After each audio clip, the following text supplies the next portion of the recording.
आज हम हिसाब में यानी मैथमेटिक्स में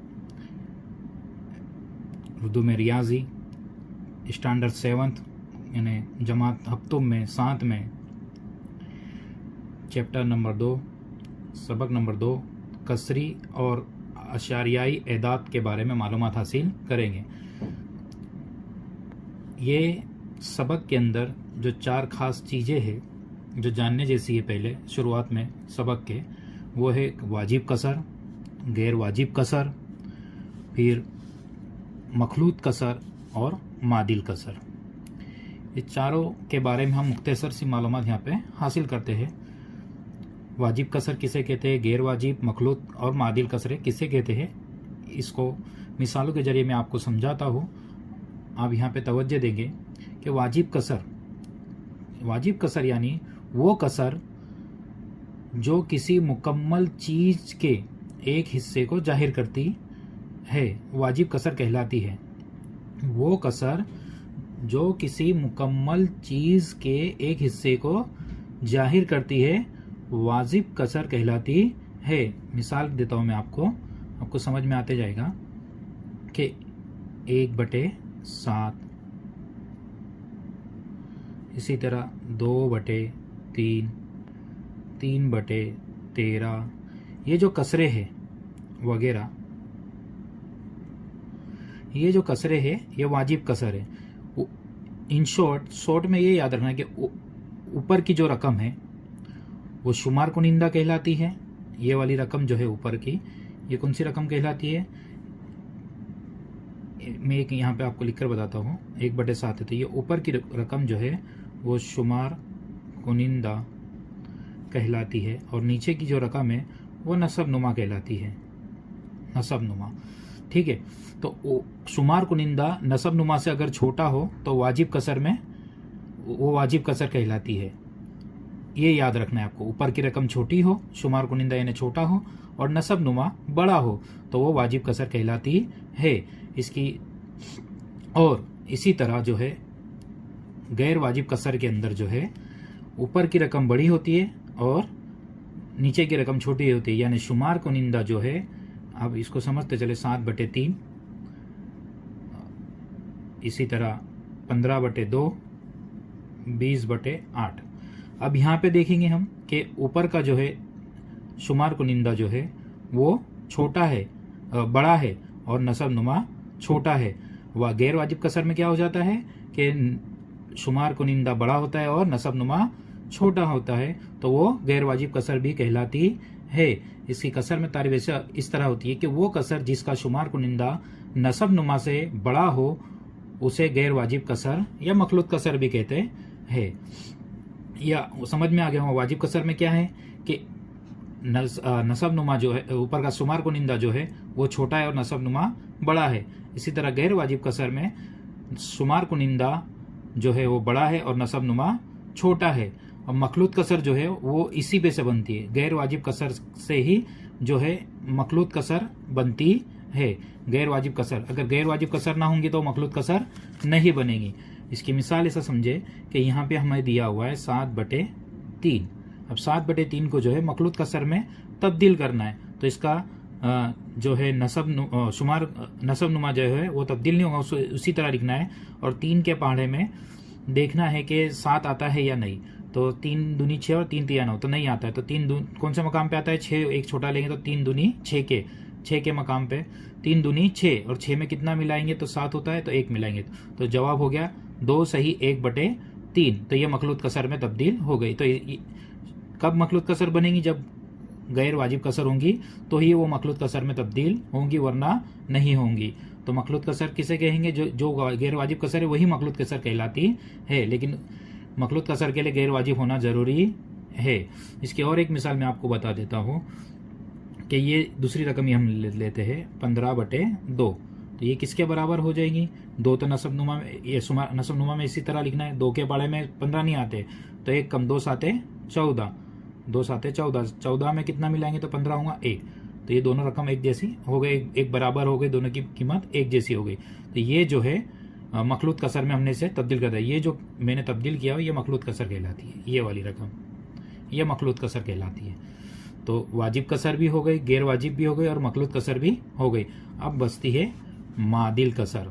तो मादिल कसर में क्या होता है कि जिसका शुमार को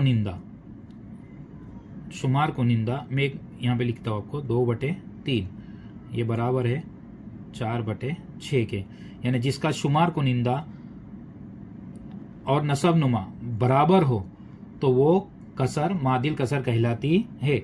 यानी ये दोनों ऊपर के शुमार को निंदा और नसब नुमा की मकामी कीमत यकसा हो तो वो क्या कहलाती है, मादिल कसर कहलाती है। इसकी मिसाल समझिए और कि 2/3 और 4/6 एक जैसा क्यों है।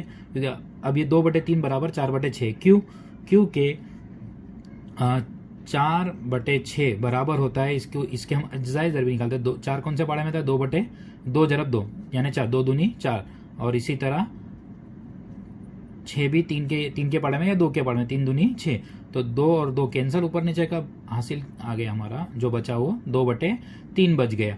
तो यानी ये 2/3 4/6 को जब हमने हल किए तो 2/3 हमारा जवाब आया।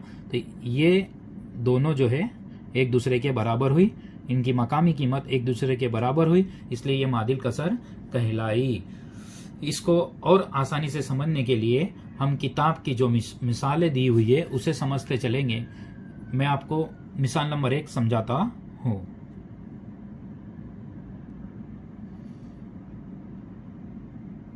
देखिए मिसाल नंबर 1, 3/5 की 5 मादिल कसरें लिखी है।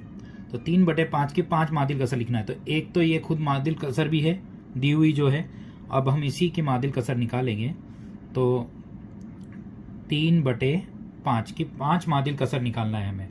तो 3/5 बराबर, तो 3 का पहाड़ा ऊपर पड़ेंगे और नीचे 5 का पहाड़ा पड़ना है, और नीचे 5 लिख दिए। तो 3/5 तो खुद एक मादिल है, तो 2 से जरब देंगे, 2, 3 दूनी 6 और 5 दूनी 10। तो 3/5 बराबर होता है 6/10। एक मादिल हमें हासिल हुआ। दूसरा मादिल लेते हैं हम, 3/5 बराबर होता है 3/5, इसी तरह लिखेंगे और 3 से जरब दे देंगे। जितनी रकम ऊपर बढ़ाते हैं उतनी रकम नीचे भी। तो 3 तिया 9, 5 तिये 15। अब हम तीसरी रकम लेते हैं, 3/5 बराबर 3/5 जरब 4। तो 3 चौके 12, 5 चौके 20। फिर अगली रकम हम लेते हैं 3/5 बराबर 3 जरब 5, 5 जरब 5 बराबर 5 तिये 15 और 5 पंजे 25।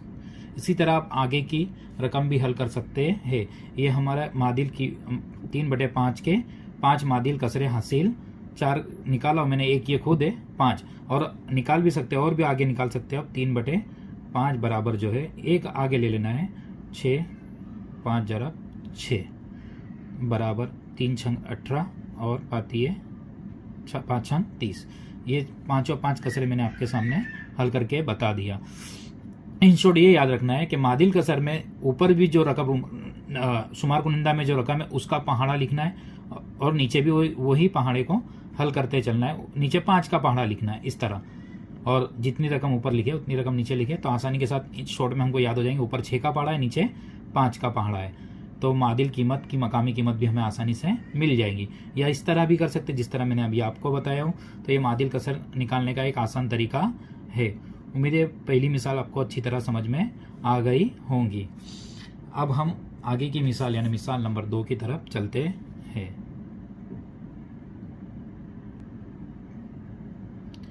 अब मिसाल नंबर 2 में हम देखेंगे कि मिसाल नंबर 2 क्या है कि रमेश ने एक मश्क का 2/7 हिस्सा हल किया, जबकि सीमा ने उसका 4/5 हिस्सा हल किया। तो किसने कम हिस्सा हल किया? यहाँ देखेंगे रमेश ने एक मश्क हल की है। सवाल को समझेंगे, रमेश ने एक मश्क को हल किया है, उसमें 2/7 हिस्सा हल किया मश्क का, और सीमा ने जो है वो 4/5 हिस्सा हल किया। तो दोनों में कम हिस्सा किसने हल किया, हमें क्या मालूम करना है? कम हिस्सा। तो कम हिस्सा किसने हल किया ये हमें मालूम करना है। तो कम हिस्सा मालूम करने के लिए हमें दोनों का मुआवजा करना पड़ेगा, यानी 2/7 7 और 4/5 हिस्सा, ये दोनों का मुआवजा करना जरूरी है। जब दोनों का मुआवजा हो जाएगा तो दोनों में जो सबसे कम होगा वो हिस्सा हासिल हो जाएगा। अब दोनों का मुआवजा करने के लिए हमें दोनों रकम लिखना होंगी, यानी 2/7 और कौन सी रकम है दूसरी, 4/5। दोनों का क्या करेंगे हम, इनका मुआवजा करेंगे। मुआवजा करते हैं, ये दोनों रकम का मुआवजा करते हैं। दोनों रकम का मुआवजा करने के लिए दोनों रकम को हम लिखेंगे 4/5 और 2/7। तो 4/5 और 5/7 यानी दोनों के नसब नुमा को हमको यकसा करना होगा। तो दोनों के नसब नुमा का भी 4/5 को हम कितने से जरब देंगे तो दोनों के नसब नुमा यकसा हो जाएंगे। तो दोनों के नसब नुमा देखना है, जैसे यहाँ पे 7 है, यहाँ पे 5 है, तो 5 को जो है वो 7 से जरब दे दीजिए और 7 को जो है वो 5 से जरब दे दीजिए। तो दोनों के नसब नुमा देखो यकसा हो गए। अब जितनी रकम हमने नीचे बढ़ाई है उतनी ऊपर बढ़ा देंगे, यानी यहाँ पे 7 बढ़ाए और यहाँ पे भी जरब करके 5, ये दोनों रकम हमने बढ़ा दी है। अब देखिए यहाँ पे दोनों को जरब कर दे, 7 चौके 28 और 5 7 35। तो ये दोनों की रकम का ये हमें हासिल हुआ। अब यहाँ पे हमको जो है 2 पंजे 10 और 5 7 35। देखो दोनों के नसब नुमा यकसा हासिल हो गए हमें 35। अब ऊपर ये देखना है हमके जिनके शुमार कुनिंदा में क्या फर्क है। अब दोनों के नसब नुमा तो यकसा हो गए, अब इनके नसब नुमा दोनों के नसब नुमा यकसा हो गए, अब दोनों के शुमार कुनिंदा देखना है। जिसका शुमार कुनिंदा बड़ा होगा वो रकम बड़ी होंगी और जिसका शुमार कुनिंदा छोटा होगा वो रकम छोटी होंगी। तो यहाँ देखना है दोनों के नसब नुमा यकसा हो गए। अब दोनों में बड़ी रकम कौन सी हुई, तो 28 है। 28 और 10 में, यानी 28 ये जो रकम है ये बड़ी है किससे, 10 से, यानी 10 छोटा है 28 से। ये दोनों हमने मुआवजा किया। अब ये 10 छोटा है 28 से, तो ये दोनों रकम कौन सी रकम बड़ी हुई, 28 वाली रकम बड़ी और ये रकम छोटी हुई। तो इसको हम इस तरह लिखेंगे कि 10/35 छोटा हुआ किससे, 28/35 से, 28/35 से छोटा हुआ। तो अब 10/35 क्या है ये हमको देखना है। तो 10/35 ये इसमें आया, 10/35 जो है वो क्या है, 2/7 है। और 2/7 किसने काम किया है, मस्क में देखिए हम सवाल में रमेश ने एक मस्क का 2/7, यानी रमेश ने कितना काम किया, रमेश ने जो है ये 10/28 ये जो काम किया है किसने किया है, रमेश ने। और ये जो काम किया है 28/35 ये सीमा ने, सीमा। तो सीमा ने ज्यादा काम किया किससे, रमेश से, रमेश से। तो अब हमारा सवाल क्या था, किसने कम हिस्सा हल किया, यानी किसने कम हिस्सा हल किया। तो यहाँ पे कम हिस्सा किसने हल किया, रमेश ने। तो यहाँ पे हम जवाब भी इस तरह लिख सकते हैं कि रमेश ने सीमा से कम हिस्सा हल किया। ये आ गया हमारा जवाब। ठीक है, उम्मीद है मिसाल नंबर 2 भी आपको अच्छी तरह समझ में आ गई होंगी। अब हम मिसाल नंबर 3 देखेंगे।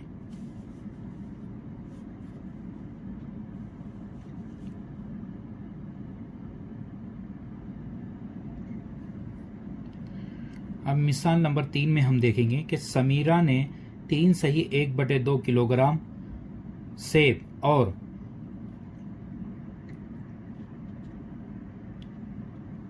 4 सही 3/4 किलोग्राम संतरे खरीदे। उसने कुल कितने वजन के फल खरीदे। तो यहाँ पे हमको देखना होगा कि सवाल को पहले समझ लीजिए कि समीरा ने 3 सही 1/2 किलोग्राम सेब खरीदे और 4 सही 3/4 किलोग्राम संतरे खरीदे।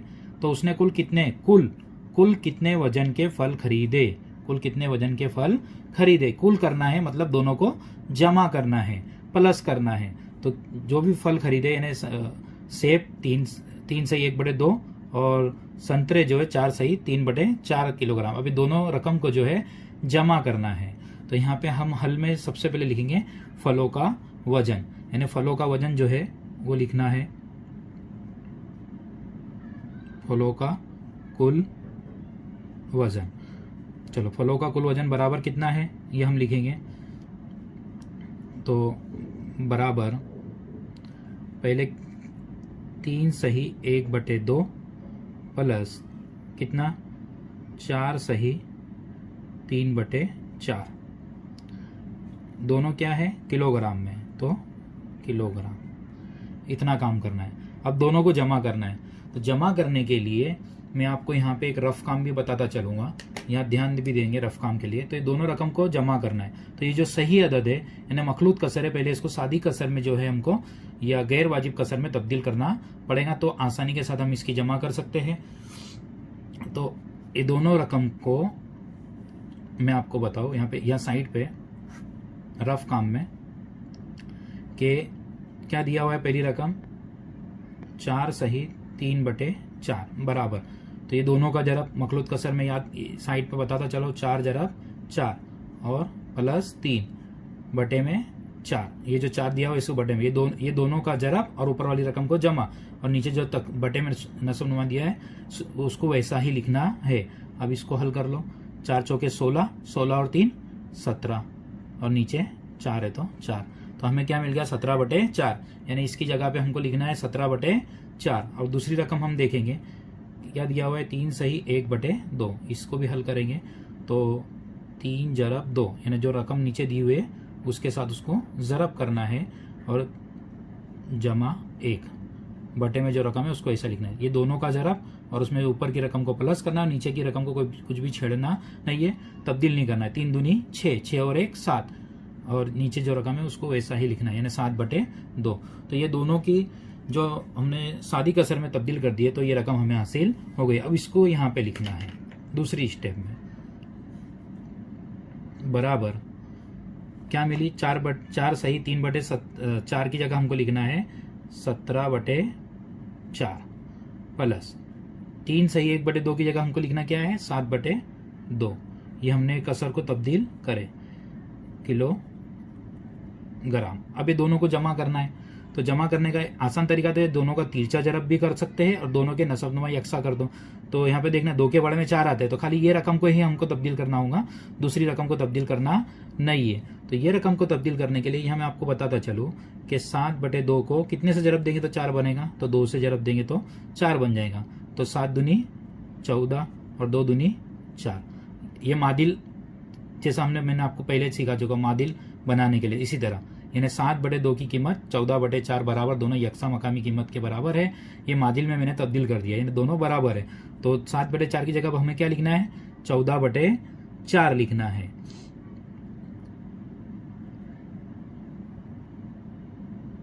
यहां थोड़ी कुछ गलती हुई, यहां देखेंगे क्या हुआ है 4 जरब 4, 4 चौक 16, 16 और 3 17 नहीं 19 होते हैं। कितने होते हैं 19। तो यहाँ कितना लिखना है 19 लिखना है। तो यहाँ पे भी 19 कर देंगे। यहाँ ध्यान देंगे, यहाँ क्या करना है 19। यहाँ पे गलती हो गई थी जरब देने में, 4 चौक 16, 16 और 3 19, तो 19/4, तो 19/4। अब यहाँ पे हमको इस जगह क्या लिखना है, यहाँ पे ये लिखना है। तो 19/4 प्लस कितना लिखना है 14/4। इतना काम हमें कर लेना है किलोग्राम। ठीक है। अब उसके बाद जो है, अब दोनों के नसबनुमा यकसा हो गए, तो ऊपर वाली रकम को क्या करना है जमा कर लेना है, यानी 19 + 14, 19 + 14 बटे में 4 किलोग्राम। ठीक है। अब दोनों की जमा करना आसान हो गया। 4 और 9 3, 13, 13 के 3 हासिल का 1, 1 और 1 2 और हासिल वाला 1 3, यानी 33, 33/4, 33/4 किलोग्राम। ये हमें जवाब हासिल हो गया। अब यहाँ पे क्या करना है कि ऊपर की रकम तो जो है वो बड़ी है और नीचे की छोटी है, तो इसको वापस हम मखलूत कसर में भी तब्दील कर सकते हैं। तो मखलूत कसर में इसको तब्दील करने के लिए क्या करना होगा कि नसब नुमा तो 4 ही रहेगा, लेकिन 4 का पाना कहाँ तक पढ़ना है हमें, जहाँ तक 33 आ जाए या उससे छोटी रकम आ जाए। तो 4 आटे 32, 4 6 4 9 36, तो 36 बड़े तो 4 आटे 32, 32 में कितना मिलाएंगे तो 33 होता है तो 1 मिलाएंगे, तो ये आ गया हमारा जवाब, यानी 8 सही 1/4 जो है दोनों फलों के का कुल वजन है। उम्मीद है ये हिसाब आपको अच्छी तरह समझ में आ गया होगा। ये 7वीं जमात का चैप्टर 2 था, जिसका पहला हिस्सा मिसाल 1 से 3 और उसकी शुरुआती बात मैंने आपको बता दिया हूँ। उम्मीद है तीनों हिसाब आपको अच्छी तरह समझ में आ गए होंगे, और इसी तरह की वीडियो देखने के लिए आप मेरे चैनल को सब्सक्राइब कीजिए और आगे शेयर और लाइक भी जरूर करना, और जिसने एक बार सब्सक्राइब कर लिया है दोबारा सब्सक्राइब ना करें। शुक्रिया।